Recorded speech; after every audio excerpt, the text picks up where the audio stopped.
सभी मसीही भाई बहनों का मैं अभिनंदन करता हूँ।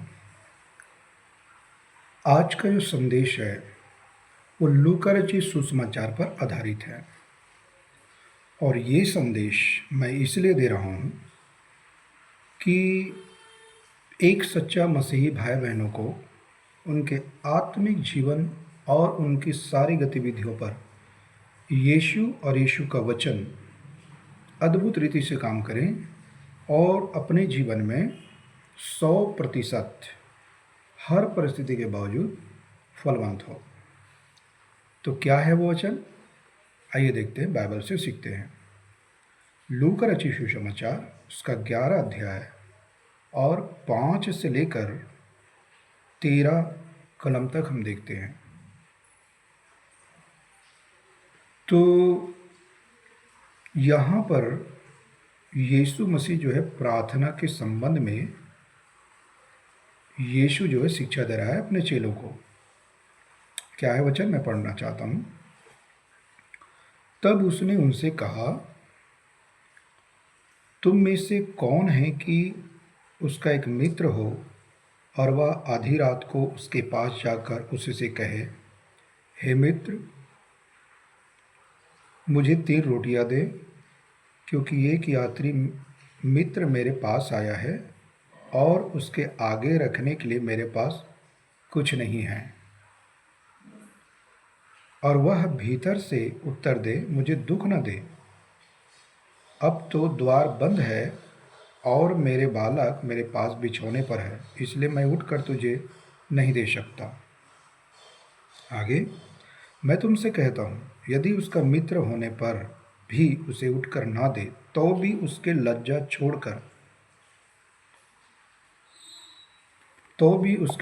छोड़कर मांगने के कारण उसे जितनी आवश्यकता हो उतनी उठकर देगा। मांगने के कारण, ध्यान से इस बातों को समझिए। मांगने के कारण 9, और मैं तुमसे कहता हूँ कि मांगो तो तुम्हें दिया जाएगा, ढूंढो तो तुम पाओगे, खटखटाओ तो तुम्हारे लिए खोला जाएगा। क्योंकि जो कोई मांगता है उसे मिलता है, और जो ढूंढता है वह पाता है, और जो खटखटाता है उसके लिए खोला जाएगा। तुम में से ऐसा कौन पिता होगा कि जब उसका पुत्र रोटी मांगे तो उसे पत्थर दे, या मछली मांगे तो उसे मछली के बदले उसे सांप दे, या अंडा मांगे तो उसे बिच्छू दे?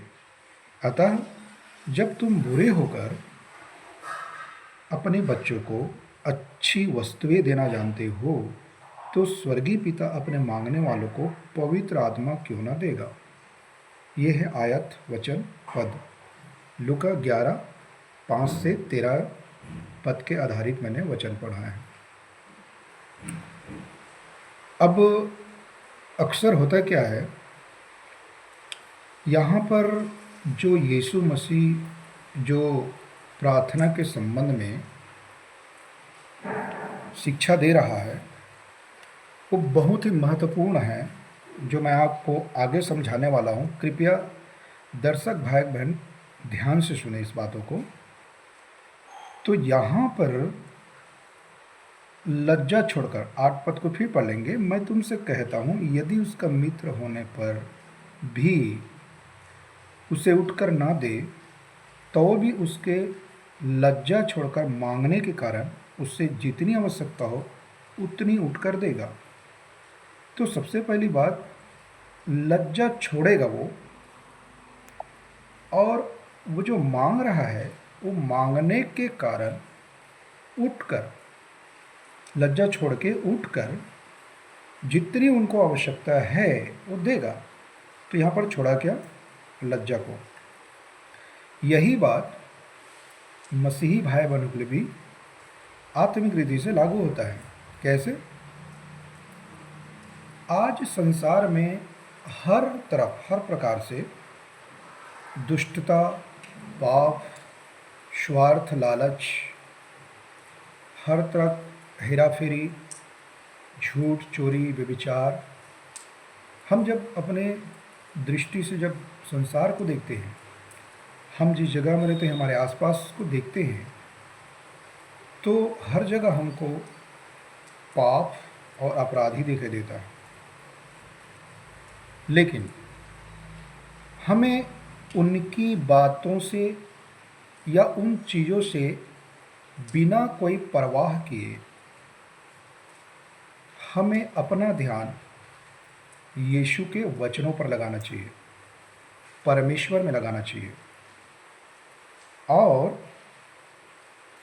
हम मांगने की जो प्रक्रिया है यीशु मसीह से वचन के आधार पर परमेश्वर से अपने जो मांगने की जो प्रक्रिया है, मांगने की जो हमारा मतलब है परमेश्वर से, हम जो परमेश्वर से मांगते हैं वो कभी रुकना नहीं चाहिए, बंद नहीं होना चाहिए। हमें हमेशा परमेश्वर से मांगना है। लेकिन सवाल ये है, यदि कोई पूछे मुझसे, ब्रदर हम क्या मांगे, तो मैं आगे समझाता हूँ। मैं आपको बताना चाहता हूँ, बाइबल हमको सिखाती है 9 पद में, और मैं तुमसे कहता हूँ कि मांगो तो तुम्हें दिया जाएगा, ढूंढो तो तुम पाओगे, खटखटाओ तो तुम्हारे लिए खोला जाएगा। अब ये आयत को जो मैंने पढ़ा, इस आयत का मतलब बहुत से चर्चेस में इसका गलत व्याख्यान किया जाता है। इनको संदर्भ को अलग दिशा में ले जाके, जो कॉन्टेक्स्ट संदर्भ है उसको अलग दिशा में जाके इस वचन को पढ़ के उसका दूसरा मतलब, उसका दूसरा कारण बता देते हैं, जिसके वजह से परमेश्वर की शिक्षा वैसा नहीं होता जैसा यीशु प्रेरित लोगों को सिखा रहा है। तो यहाँ पर मांगने का मतलब क्या है? यहाँ पर मांगने का मतलब ये नहीं है कि हम, जैसे मैंने पहले उदाहरण दिया कि संसार में हम देखते हैं कि हर तरफ लालच है, स्वार्थ है, पाप है। तो अक्सर जो है इस वचन का सही मतलब नहीं समझते हैं, या परमेश्वर के स्वभाव को, उनकी गहराई को नहीं समझने के कारण क्या मांगते मांगने वाले, कि देखो बाइबल में तो वचन में लिखा है कि मांगो तो क्या मांगना है। कुछ भी हो सकता है, हमको घर मांगना है, लेटेस्ट यदि कोई मार्केट में कार आए तो कार मांगना है, अच्छी पत्नी मांगना है, बच्चे मांगना है, नौकरी मांगना, या अच्छा हमारे लिए फ्रिज मांगना, यदि हमारे पास फ्रिज नहीं तो फ्रिज मांगना है, लेटेस्ट मोटरसाइकिल मांगना है, कपड़े आए मॉडल वाला मार्केट में तो हम वो कपड़ा मांग लेते हैं।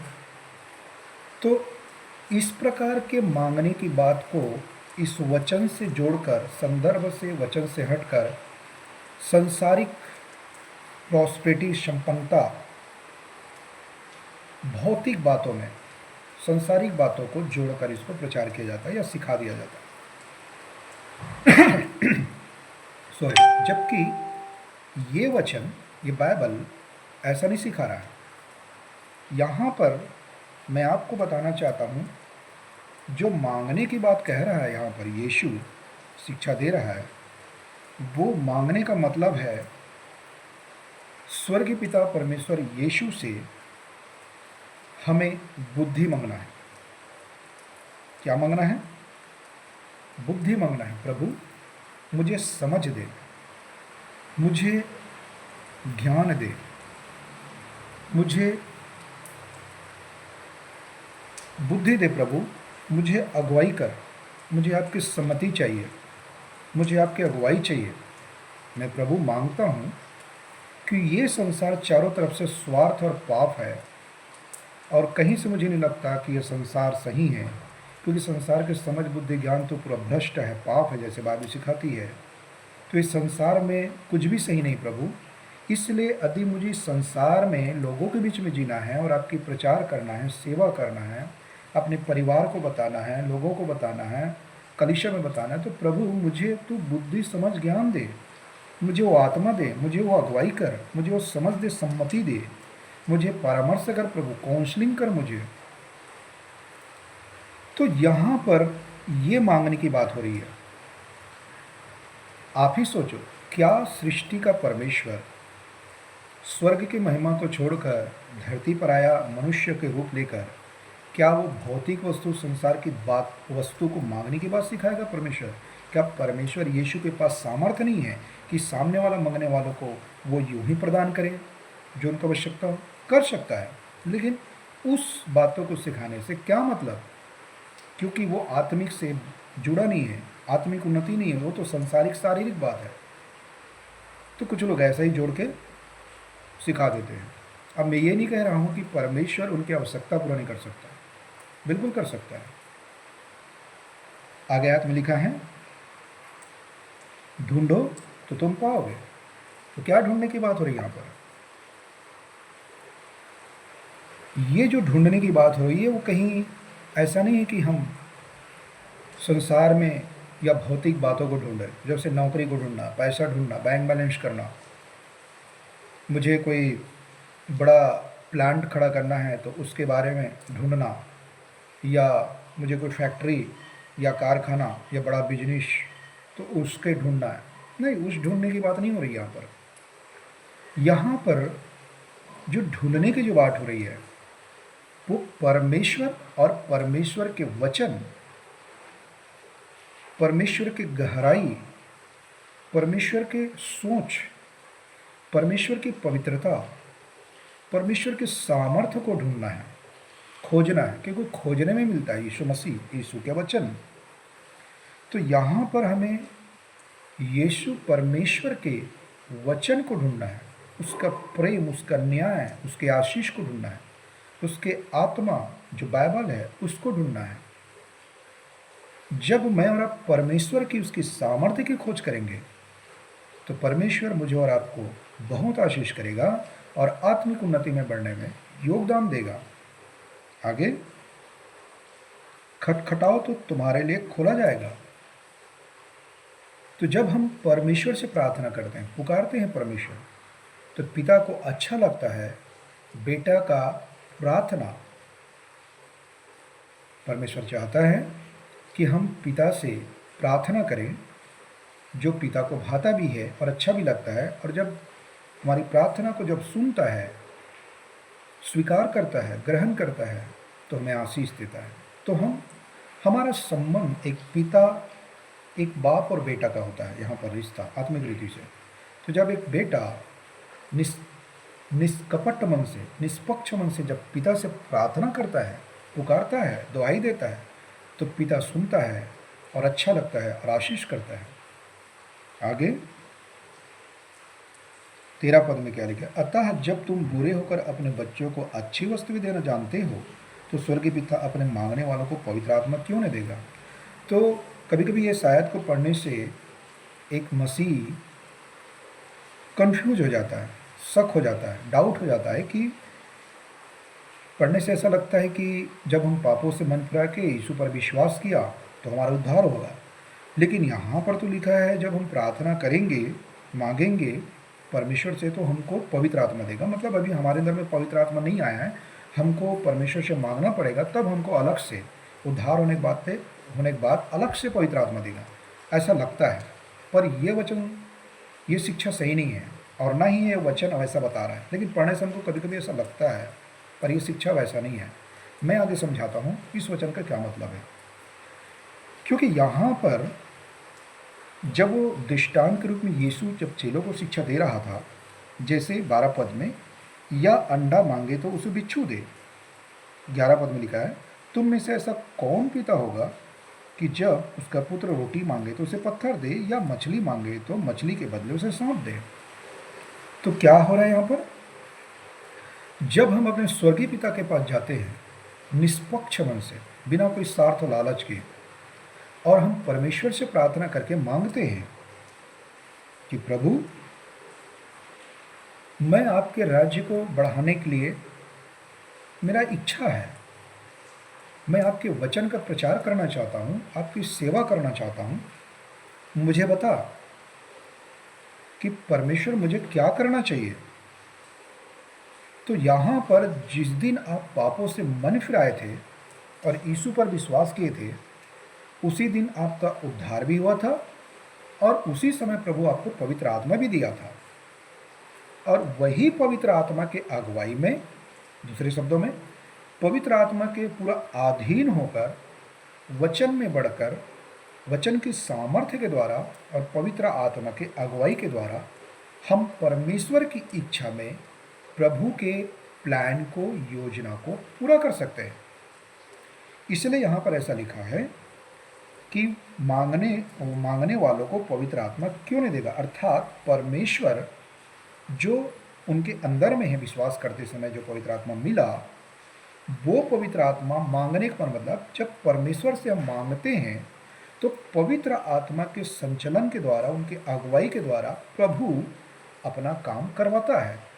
तो एक प्रकार से वो ये सिखा रहा है कि मांगने वालों को पवित्र आत्मा क्यों नहीं देगा, वचन क्यों नहीं देगा, बुद्धि समझ क्यों नहीं देगा। परमेश्वर मांगने, जब हम परमेश्वर के उसके राज्य के संबंध में बढ़ाने के लिए, आत्मिक उन्नति के लिए जब हम मांगते हैं परमेश्वर को, तो परमेश्वर को अच्छा लगता है और परमेश्वर हमको देता है। जैसा पवित्र आत्मा की अगुवाई, वचन के द्वारा समझ, बुद्धि, ज्ञान कि कहाँ पर कैसे किन लोगों को वचन बताना है, कैसे सेवा करना है, प्रार्थना कैसे करना है, प्रभु के राज्य को कैसे बढ़ाना है, ये बात कर रहे हैं यहाँ पर। तो ये है मांगना। आमीन।